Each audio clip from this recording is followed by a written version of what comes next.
What's going on, everybody? Jolt here from TheTokenMinorities, and I am back with the Week 7 team builder of the GBA Season 8, where your still undefeated Kansas City Durant Chiefs are preparing to take on the mysterious Coach Z and his Columbus Chew in an effort to potentially break a record. If my sources are correct, I don't believe anyone has ever started the season 7-0 in the GBA before, and this week is our opportunity to do that. So we'll see if maybe we can break a record. If that's actually the case, that would be pretty awesome for sure. As for my opponent, Coach Z, he has not had the best season in the world, to say the least. He is currently an 0-6 team with a pretty low differential, so obviously not the best start for him in the world, but that doesn't mean I can take him lightly, especially in this case where I really want to extend this winning streak, potentially break a record, and put myself in the best possible position moving forward for the playoffs. I want to be able to win this game as well as every other game along the way, obviously, but this game is no different. Cannot take him lightly despite his record. And, you know, let's go ahead and dive right on into this team matchup here, as my opponent, Coach Z, has access to Excadrill, Manaphy, Hippowdon, Porygon 2, Sneasel, Mienshao, Celebi, Weezing, Mega Gardevoir, Fearow, and Blaziken. Make sure to check out his channel as well. Never mentioned that. It's going to be linked down in the description below. So his Z captains are the Manaphy and the Fearow. So let's talk about Manaphy a little bit, because Manaphy actually has the potential to solo my entire team, and that's terrifying. Okay, just a simple Tail Glow Manaphy, maybe with the Z move, maybe with a Resist Barrier or something. That is such an enormous threat against my team. I can't check it defensively. On the ladder, maybe Mega Venusaur would be a response to Manaphy, but in draft format, it is absolutely not. That Manaphy is guaranteed to run Psychic, maybe even Shattered Psyche to be able to guaranteed knock out Mega Venusaur. So Mega Venusaur is not a defensive check to Manaphy. Celesteela, it's sort of a defensive check to Manaphy if he's not running the Water EMZ, but if he is running that, then I definitely die to that after a Tail Glow. So yeah, that's not necessarily a defensive check either, and even so, I wouldn't be able to do a whole lot back to it without any sort of boost or maybe a Z move of my own. My other defensive Pokemon, they don't switch into Manaphy either, so Manaphy is very good against me offensively, and its base 100 speed tier is able to outpace the vast majority of my draft as well. So Manaphy on paper is an absolutely enormous threat that I cannot build or play passively around, and whenever I start talking about my game plan here, I will show you some of the ways that I plan to maintain the offensive pressure against the Manaphy to basically prevent it from ever having those opportunities where it can push my face in and break through my team. So Manaphy, major threat. Another major threat on his team is the Mega Gardevoir. Mega Gardevoir, again, base 100 speed tier, again able to outspeed the vast majority of my team, again able to break through my wall core pretty easily with just a modest nature, running Hyper Voice, Side Kick or Side Shock, and Thunderbolt. That's enough coverage to put a severe dent in my team. So Mega Gardevoir also an enormous threat that I have to prepare for and keep offensive pressure going against, just because I can't switch into it, so I can't let him get anything for free with the Mega Gardevoir or the Manaphy. Those are easily the two biggest threats on his team, but also that Blaziken is pretty annoying for me as well. The type combination of Fighting and Fire hits my entire team at least neutrally, and that is not easy to switch into coming off of a Blaziken with a relatively high base attack stat. I believe it's like base 120 or 110. I think it's 120. It's pretty strong, and I don't like switching into it at all. I could easily see something like a Choice Scarf or an Agility set on the Blaziken this week, but I do fully expect the Blaziken to come as a means of offensively checking my Celesteela Bring that's obviously going to come to help me switch into the Mega Gardevoir. So I really think Blaziken's going to come. I think it's going to be a big annoyance for my team build and for me just during the battle regardless of what I bring, but we're going to try to build a team that's able to prevent that from being too big of an issue against me as well. As for the rest of his team, nothing else really stands out as being a major threat. Fortunately, I have probably the best Excadrill counter in the game in Celesteela, so I'm not too concerned about the Sand option that he could bring this week. I don't think he's really going to bring Hippo or Excadrill, if I'm being honest, which is actually really nice for me considering he only has, I think, 3 potential hazard removers on his team, being the Excadrill, the Blaziken, and the Fearow, which I assume gets defogged. I don't think he's bringing Fearow because Fearow's bad. I don't think he's bringing Excadrill because I have a Celesteela, and I don't think Blaziken can afford the move slot for a defog this week, so I don't think he's going to have hazard removal either, which is something I can definitely abuse in my team build here for this matchup. So just some other things to talk about here at the draft preview. Yeah, I already mentioned how he's probably not going to have hazard removal. I also want to point out that so many of his mons really hover around that base 100 speed tier, and while that's actually probably more an issue for me than for him when it comes to the Manaphy and the Mega Gardevoir. It actually begins to turn more into my favor as an advantage, just because he has literally half of his team hovers around that base 100 speed tier. He has 4 Pokemon that are sitting at base 100 with the Mega Gardevoir, the Manaphy, the Celebi, and I believe the Fearow, all at base 100. He has the Excadrill, which is less than 10 base points below that. He has the Mienshao, which is base 105. All of those are really in the same region, which means that my EV spreads can be pretty straightforward by just outpacing, by trying to outpace one of those threats. I basically outpace all of those threats, which is definitely really nice in terms of optimizing my EV spreads and having maybe more bulk in certain situations. So that's just something I wanted to point out a little bit about his draft. But the other thing I wanted to mention, and I think this is really the leading reason why Coach C has struggled this season, is his playing and his builds have been very passive this season of the GBA. And that's a little unfortunate on his end. I really think that's why he has struggled. His opponents are able to take advantage of his team builds and his battling, just because he's very passive. I think he played less passively against Joey, and he had a better result because of it, so props to him on that. But as far as the rest of the games this season, I feel like he has been very passive, and that is something that I really can capitalize on with my relatively aggressive game planning style of team builders of teams that I like to create. So yeah, so just a couple things I wanted to point out about his draft. In terms of my own threats, I think Celesteela is a really big threat against him. His only really good way to offensively check that, I believe, is with the Blaziken. He doesn't have an electric type, I don't believe. Most of his team is pretty much walled by Celesteela, so that thing's a massive threat against this team with a proper set, which is something I can definitely take to the bank here in this matchup. I think the Mega Venusaur is also very good against him offensively. Even a defensive set has a high enough base special attack stat to be a pretty big threat against him, honestly, whenever I get those opportunities to fire off those attacks. The issue being, Mega Venusaur does allow him to go into the Mega Gardevoir and get a pretty free revenge kill or a lot of damage against my team anytime I get a knockout with Mega Venusaur. So I have to think about ways to maybe minimize those opportunities for him to bring in the Mega Gardevoir to check my Mega Venusaur while still allowing Mega Venusaur to be a pretty annoying threat against this team. And there actually is a way I can do that, and I'll talk about that here in just a second. But really my core there of the Mega Venusaur and the Celesteela is what I think is the most effective against him defensively and even offensively in this matchup. And I'm going to be able to build a team around that to support it and see if we can knock up Coach C here this week. So let's go ahead and hop on over to the team that I'm going to bring here. And we're going to kick this off with a Celesteela Autotomized this week, but still going to be bulky enough to be my response to the Mega Gardevoir if needed.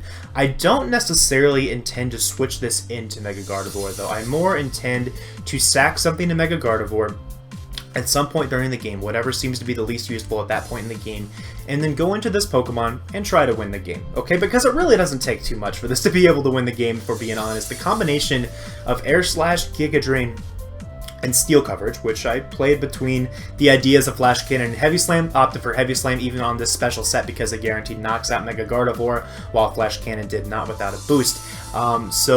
Even so, he does not switch into that combination of moves outside of the Porygon 2. The only exception, I guess, also being the Excadrill, but, like, you know, Excadrill's not touching Celesteela, to say the least. So yeah, this is so good against this team. If I get up and Autotomize and get a knockout, this does pretty much just win. I don't think there's too many ways he can really stop it. The only ways I guess he could is if maybe he still has his Blaziken alive and at full health, but because of that I want to make sure I get those Stealth Rocks up early, especially because I don't expect him to be able to have hazard removal. But I think the Blaziken was one of his best ways to try to take a hit from this and try to knock me out, but Air Slash is going to be able to knock him out, especially after a round of Stealth Rock, and I believe if I have a Beast Boost, I'm able to knock it straight out as well with an Air Slash. So not going to be the best possible check for him this time around. Really, Porygon 2 is the only thing that can really check this Pokemon. So what my game plan is going to be going into this game is to get a Toxic on Porygon 2 and to wear it down early, as all I really need to be able to do is have the Porygon 2 below about 50% health and Toxic, and it comes in on Stealth Rock, then it's going to not be able to beat this set 1v1, pretty much guaranteed. So yeah, this is just so good against him when he has very limited responses to this. And if we're being honest, the only things only the Porygon 2 and maybe the Blaziken can save him from this Pokemon if I'm able to get up and autotomize, as over time, as I'm knocking out his Pokemon, as I'm breaking down his team, I'm also going to be getting health back from these leftovers. And that's a big reason why I opted to not go for the Z move this week. I don't think I need the Z move to be able to sweep through his team, and I want to have that passive recovery so that he can't pick me off with stuff like Ice Shard from a Sneasel if he decides to bring that, or other priority options, maybe like a Vacuum Wave on his Blaziken. I don't want him to be able to pick me off with priority, but I still want to be able to set up on Mega Gardevoir, or maybe even set up on a Choice Locked Blaziken, as Choice Scarf, like I said, is a set that definitely could come this week, and if he ever wants to lock into a fighting move, that's what we call setup fodder. Or if he brings the Excadrill, that's what we call setup fodder. There's so many different things on his team I can set up on, so yeah, really thinking this is going to put in a lot of work this week. Now, the speed investment on this allows me to outpace a Choice Scarfed Blaziken after my Autotomize, so that's kind of nice. Means he's not able to check me immediately with Blaziken, and again, if he has one round of Stealth Rock damage, he's going to be in range of my Air Slash, so Blaziken is probably not going to be able to check this. This is an absolute monster this week, and hopefully this will be the time we can finally get that Celesteela sweep